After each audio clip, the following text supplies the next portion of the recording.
Садыр Жапаров Түркияга качан барары белгилүү болду. Президент Садыр Жапаров 9-11 июнь күндөрү расмий сапар менен Түркияга барат. Бул тууралуу өлкө башчынын маалымат кызматынан билдиришти.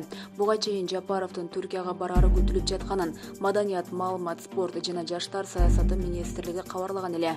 Иш сапарынын алкагында президент түркиялык кесиптеши Режеп Тайип Эрдоган менен жолугат. Лидерлер эки жана көп тараптуу кызматташууну, ошондой эле түрк тилдүү мамлекеттердин кызматташуу кеңешинин алкагында өз ара байланыштын актуалдуу маселелерин талкуулашат. Ошондой эле президенттердин катышуусунда Кыргызстан менен Түркиянын ортосундагы стратегиялык кызматташуунун жогорку кеңешинин 5-жыйыны өтөт. Мындан тышкары Жапаровдун Түркиянын улуттук жыйынынын төрагасы Мустафа Шентоп менен жолугушуусу күтүлүүдө. Соңунда президент Түркиянын борбору Анкара шаарында иштеп, билим алып жүргөн кыргыз жарандары менен жолугушат. Булак Спутник KG. Жанар Акаев Өмүрбек Бабанов боюнча билдирүү таратты. Толугу менен төмөндө. Өмүрбек Бабанов жетекчилик кызматта турганда Централдын эмес Кыргызстандын гана кызыкчылыгын коргоп келгени баарыбызга маалым.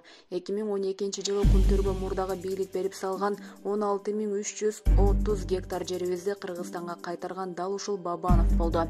Бирөөгө жагабы, жакпайбы, бул кашкайган факты.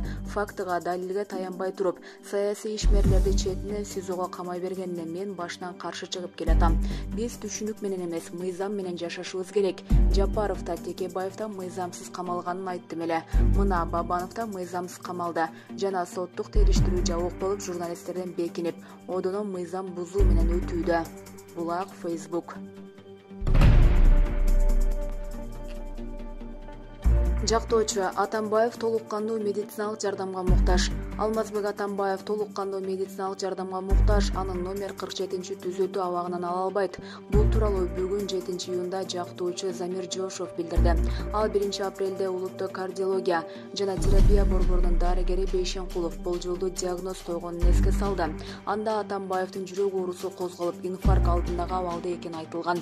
Андан бери эч нерсе өзгөргөн жок, деди жактоочу. Эске салсак, Атамбаев 2019-жылы 8-августта кармалган.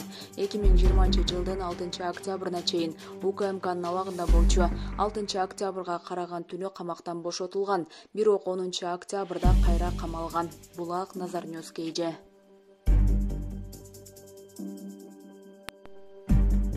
Төкмө акын Азамат Болгонбаев Чүй облустук театрына директор болду. Кыргыз Республикасынын эмгек сиңирген артисти Төкмө акын Азамат Болгонбаев Шаршен Термечиков атындагы Чүй облустук драма театрынын директору кызматына тайындалды.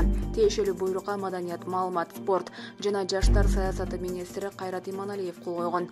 Азамат Болгонбаев буга чейин Айтыш коомдук фондунун жооптуу катчысы, директору, Бүбүсара Бейшеналиева атындагы Кыргыз мамлекеттик искусство институтунун салттык музыка жана фольклор кафедрасынын мугалими, Токтогул Сатылганов атындагы Кыргыз улуттук филармониясынын алдындагы Алымкул Үсөнбаев атындагы Эл шайырлары тобунун солисти, Салттуу музыка коомдук фондунун аткаруучу директору, КТРКнын байкоочу кеңешинин мүчөсү, төрагасы жана башка бир катар кызматтарда иштеген. Билими жогорку.